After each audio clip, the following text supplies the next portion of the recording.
সবাইকে স্বাগতম করছি একটি বড় আপডেট ভিডিও নিয়ে। ভারত ও বাংলাদেশের মধ্যে নতুন বিনিময় চুক্তি কার্যকর হয়েছে, যার ফলে এখন থেকে প্রত্যেক বাংলাদেশী নাগরিক খুব সহজে ভারতীয় ট্যুরিস্ট ভিসা পাবেন 5 দিনের মধ্যেই। এই ভিডিওতে আমরা বিস্তারিতভাবে আলোচনা করব কি আছে এই নতুন চুক্তিতে, কিভাবে আপনি সহজে ট্যুরিস্ট ভিসা পাবেন, কতদিনের জন্য ভিসা পাবেন, কোথায় আবেদন করবেন। তাই ভিডিওটি শেষ পর্যন্ত মনোযোগ দিয়ে দেখুন। ভিডিওটি শুরু করার আগে আপনাদের জানিয়ে দিই, আমরা এই চ্যানেলে প্রতিনিয়ত এমন আপডেট ভিডিও দিয়ে থাকি, সেজন্য অবশ্যই সাবস্ক্রাইব করবেন এবং ভিডিওটিতে লাইক দিতে ভুলবেন না।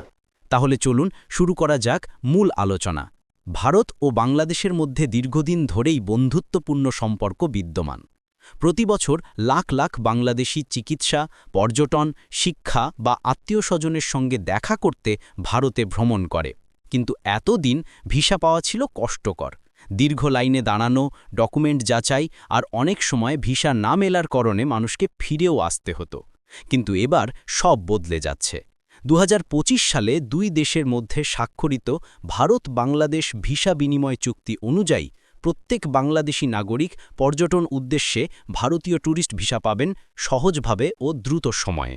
চুক্তি অনুযায়ী এখন থেকে বাংলাদেশ থেকে প্রতিদিন 5,000 ট্যুরিস্ট ভিসা ইস্যু করা হবে এবং ধীরে ধীরে এই সংখ্যা আরও বাড়ানো হবে।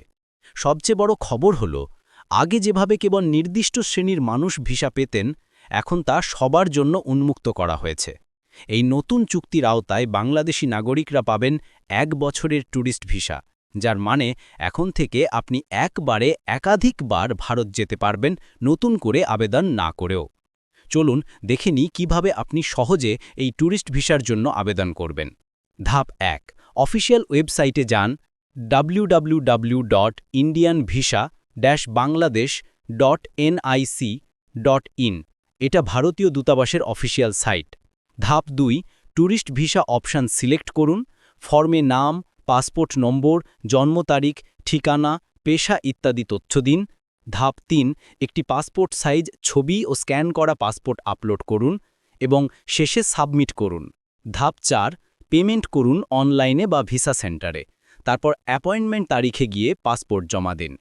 5 কার্যদিবসের মধ্যে আপনি হাতে পাবেন ভিসা স্ট্যাম্প করা পাসপোর্ট। এই ভিসা আবেদন করা যাবে বাংলাদেশে ভারতীয় ভিসা সেন্টারের যে কোনো শাখা কেটে। সেগুলো হলো ঢাকা, চট্টগ্রাম, খুলনা, সিলেট, রাজশাহী, বরিশাল। প্রতিটি সেন্টারে এখন প্রতিদিন আবেদন নেওয়া হচ্ছে। অনেকেই জানতে চান কত টাকা লাগবে এই ট্যুরিস্ট ভিসায়। বা ভারতের ধর্মীয় স্থান, হিল স্টেশন আর মেডিকেল ট্যুরিজমে মানুষের ভ্রমণ আরও সহজ হবে। ভারতীয় সরকারও বলেছে তারা ভবিষ্যতে ভিসা সিস্টেম চালু করবে বাংলাদেশিদের জন্য, যাতে ঘরে বসেই মোবাইল বা ল্যাপটপ থেকে আবেদন করা যায়। এটা নিঃসন্দেহে দারুণ এক সুখবর। যারা অনেক দিন ধরে ভারত ভ্রমণের স্বপ্ন দেখছেন, তাদের জন্য এখন সময় একদম উপযুক্ত। সব নিয়ম মেনে আবেদন করুন এবং উপভোগ করুন আপনার ট্যুরিস্ট ট্রিপ। আর যদি এই ভিডিওটা ভালো লাগে, লাইক দিন, শেয়ার করুন আর চ্যানেলটা সাবস্ক্রাইব করতে ভুলবেন না নতুন আপডেট পাওয়ার জন্য। ধন্যবাদ সবাইকে। দেখা হবে পরের ভিডিওতে এমন গুরুত্বপূর্ণ তথ্য নিয়ে। সে পর্যন্ত ভালো থাকুন, সুস্থ থাকুন।